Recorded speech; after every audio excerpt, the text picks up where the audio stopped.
Surah Anfal. A'udhu billahi minash shaitanir rajim. Bismillahir rahmanir rahim. Before we begin with Surah Anfal today, which is chapter number 8, let me give you a very brief background to this surah.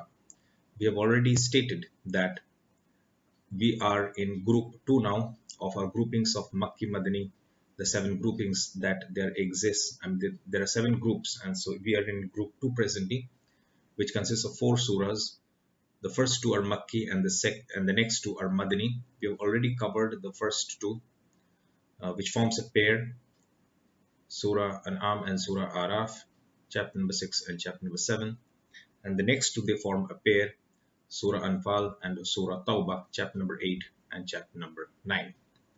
So in terms of where this surah stands, we have clarified, and Surah Tawbah is the toughest surah of the Quran because it is the only surah which does not begin with Bismillahir Rahmanir Rahim.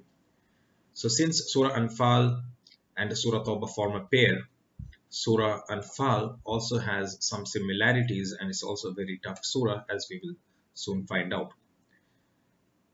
So in this surah, okay, let's proceed, and as we proceed, we'll break in between for our explanations.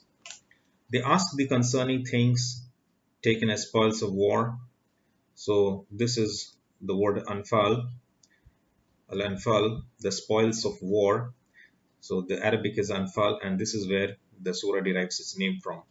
They ask thee concerning things taken as spoils of war. Say, such spoils are at the disposal of Allah and the Messenger. So fear Allah and keep straight the relations between yourselves. Obey Allah and His Messenger if you do believe. For believers are those who, when Allah is mentioned, feel feel a tremor in their hearts, and when they hear His revelations rehearsed, find their faith strengthened and put all their trust in their Lord, who establish regular prayers and spend freely out of the gifts we have given them for sustenance. Such in truth are the believers. They have grades of dignity with their Lord and forgiveness and generous sustenance. Just as thy Lord ordered thee out of thy house in truth, even though a party among the believers disliked it, disputing with thee concerning the truth after it was made manifest, as if they were being driven to death while they see it. Behold, Allah promised you one of the 2 parties that it should be yours. Ye wished that the one unarmed should be yours. But Allah willed to establish the truth according to His words and to cut off the roots of the unbelievers, that He might establish truth and prove falsehood false, distasteful though it be to those in guilt. Remember, ye implored the assistance of your Lord, and He answered you, I will assist you with 1,000 of the angels, ranks on ranks. Allah made it but a message of hope and an assurance to your hearts. In any case, there is no help except from Allah, and Allah is exalted in power, wise. Remember, He covered you with a drowsiness to give you calm as from Himself, and He caused rain to descend on you from heaven to clean you therewith, to remove from you the stain of Satan, to strengthen your hearts and to plant your feet firmly therewith. Remember, the Lord inspired the angels with the message, I am with you. Give firmness to the believers. I will instill terror into the hearts of the unbelievers. Smite ye above their necks and smite all their fingertips of them. This because they contended against Allah and His Messenger. If any contend against Allah and His Messenger, Allah is strict in punishment. Thus will it be said, taste ye then of the punishment, for those who reject is the chastisement of the fire. O ye believe, when you meet the unbelievers in hostile array, never turn your backs to them. If any do turn his back to them on such a day, unless it be in a stratagem of war, or to retreat to a troop of his own, he draws on himself the wrath of Allah, and his abode is hell, an evil refuge indeed. It is not ye who slew them, it was Allah. When thou threwest a handful of dust, it was not thy act, but Allah's, in order that He might confer on the believers a gracious benefit from Himself. For Allah is He who heareth and knoweth all things. That and also because Allah is He who makes feeble the plans and stratagems of the unbelievers. O unbelievers, if ye prayed for victory and judgment, now hath the judgment come to you. If ye desist from wrong, it will be best for you. If ye return to the attack, so shall we. Not the least good will your forces be to you, even if they were multiplied. For verily Allah is with those who believe. O you believe, obey Allah and His Messenger, and turn not away from Him when ye hear Him speak. Nor be like those who say, we hear, but listen not. For the worst of beasts in the sight of Allah are the deaf and the dumb, those who understand not. If Allah had found them, if Allah had found in them any good, He would indeed have made them listen. As it is, if He had made them listen, they would but have turned back and declined faith. O you who believe, give your response to Allah and His Messenger when He calleth you to that which will give you life. And know that Allah cometh in between a man and his heart, and that it is He to whom ye shall all be gathered. And fear the trial which affecteth not in particular only those of you who do wrong, and know that Allah is strict in punishment. Call to mind when ye were a small band, deemed weak through the land, and afraid that men might despoil and kidnap you. But He provided a safe asylum for you, strengthened you with His aid, and gave you good tidings, good things for sustenance, that ye might be grateful. O ye that believe, betray not the trust of Allah and the Messenger, nor misappropriate knowingly things entrusted to you. And know ye that your possessions and your progeny are but a trial, and that it is Allah with whom lies your highest reward. O you who believe, if you fear Allah, He will grant you a criterion to judge between right and wrong, remove from you all evil deeds, and forgive you, for Allah is the Lord of grace unbound. Remember how the unbelievers plotted against thee to keep thee in bounds, or slay thee, or get thee out of thy home. They plot and plan, and Allah took plans, but the best of planners is Allah. When our signs are rehearsed to them, they say, we have heard this before. If we wished, we could say words like these. These are nothing but tales of the ancients. Remember how they said, O Allah, if this is indeed the truth from Thee, rain down on us a shower of stones from the sky, or send us a grievous chastisement. But Allah was not going to send them a chastisement whilst Thou wast amongst them, nor was He going to send it whilst they could ask for pardon.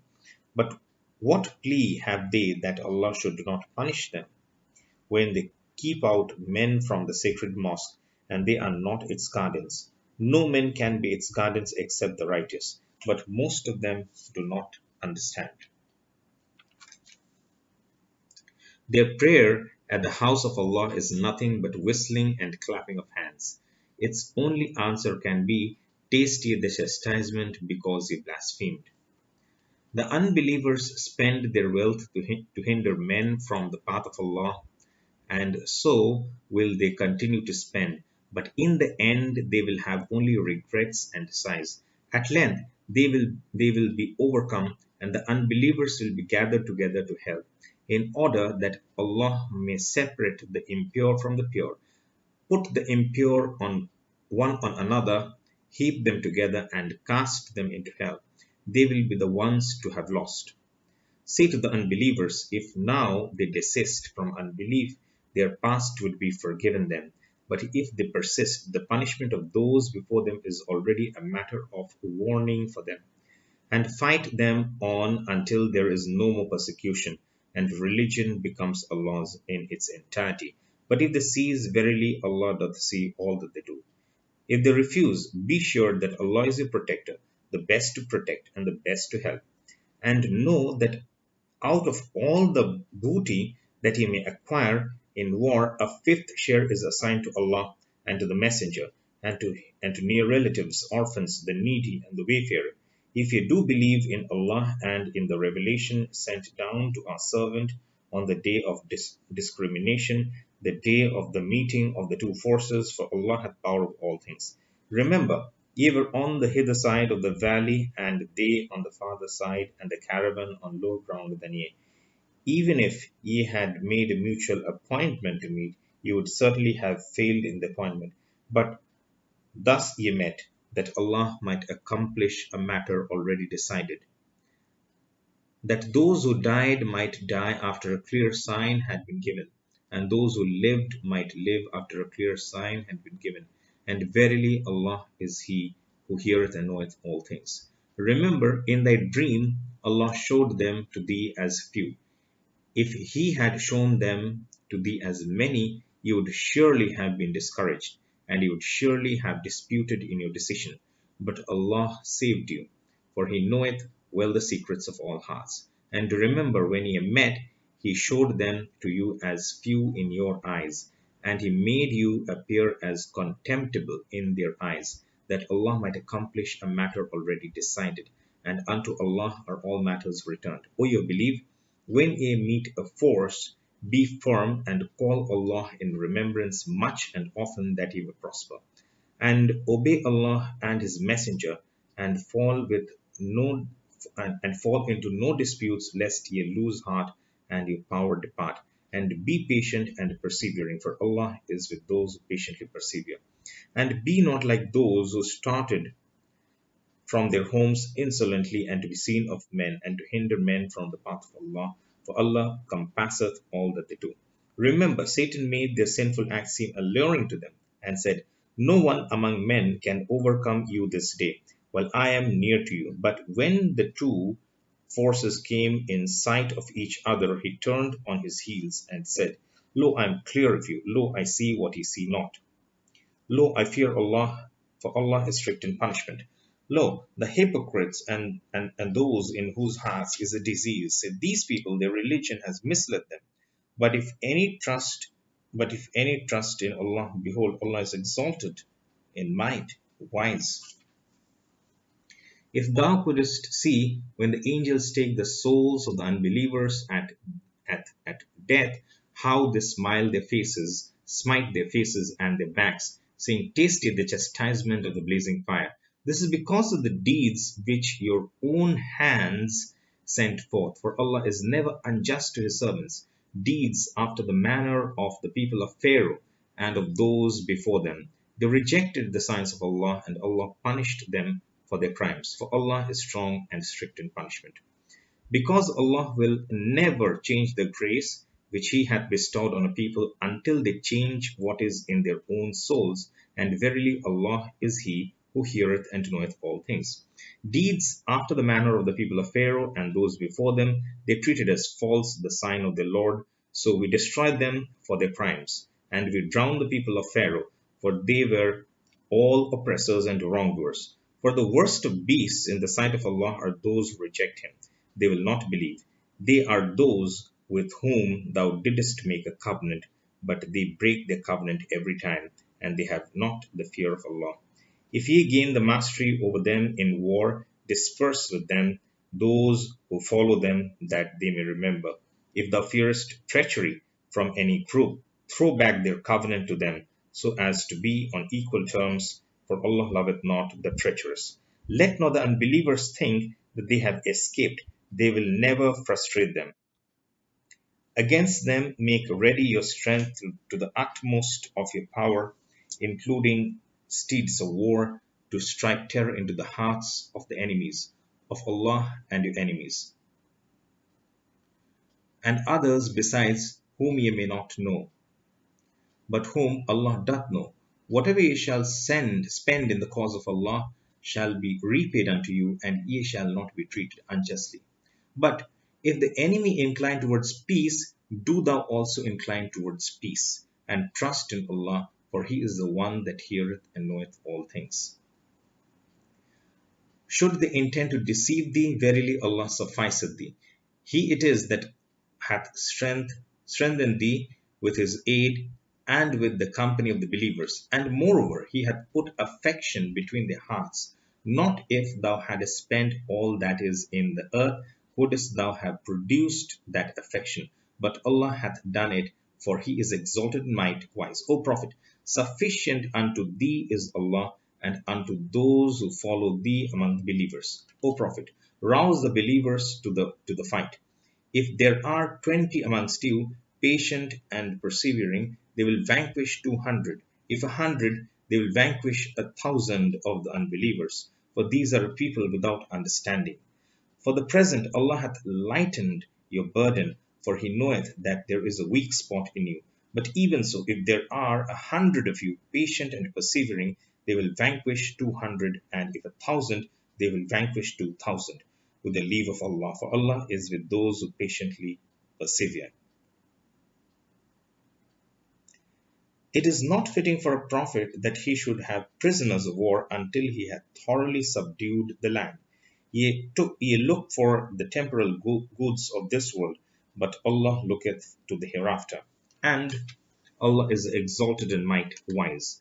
Had it not been for a previous ordainment from Allah, a severe punishment would have reached you for the ransom that you took. But now enjoy what you took in war, lawful and good, but fear Allah, for Allah is oft forgiving, most merciful. O Prophet, say to those who are captives in your hands, if Allah findeth any good in your hearts, He will give you something better than what has been taken from you, and He will forgive you, for Allah is oft forgiving, most merciful.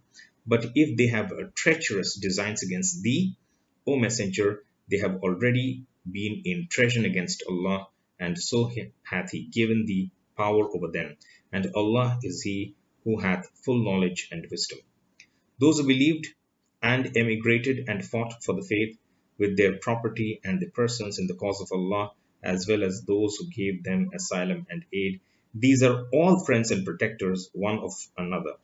As to those who believed but did not emigrate, ye owe no duty of protection to them until they emigrate. But if they seek your aid in religion, it is your duty to help them, except against a people with whom ye have a treaty with whom ye have a treaty of mutual alliance. And remember, Allah seeth all that ye do. The unbelievers are protectors one of another. Unless ye do this, protect each other, there would be tumult and oppression on earth and great mischief. Those who believe and emigrate and fight for the faith in the cause of Allah, as well as those who give them asylum and aid, these are all in very truth the believers. For them is the forgiveness of sins and the provision most generous. And those who accept faith subsequently and emigrate and fight for the faith in your company, they are of you, but kindred by blood have prior rights against each other in the book of Allah. Verily, Allah is well acquainted with all things. So this brings us to the end of the surah. We did not discuss anything while we were reading this. Things were pretty explanatory by itself. So we can have a brief conclusion to this chapter. So Surah Anfal, as we have read just now, because it forms a pair with Surah Tawbah, which is the toughest surah of the Quran. So you can find some similarities in this surah with Surah Tawbah as well. So much of the surah speaks about war and war scenarios, but then there was a verse in between which said that if the enemy wants peace, let there be peace. So even in a war scenario, if there is a settlement, if there are arrangements being made which leads to reconciliation, which leads to peace, then that is preferred. So this comes out in this surah, and this will come out even more in the next surah. As we have already said again and again, Surah Tawbah is the toughest surah. Sometimes it can so happen that some of the verses in isolation can be quoted, and if they're quoted in isolation, it gives a very radical picture. But if the proper context is looked at, reading a few verses before and after that particular verse, the things become so much more clear.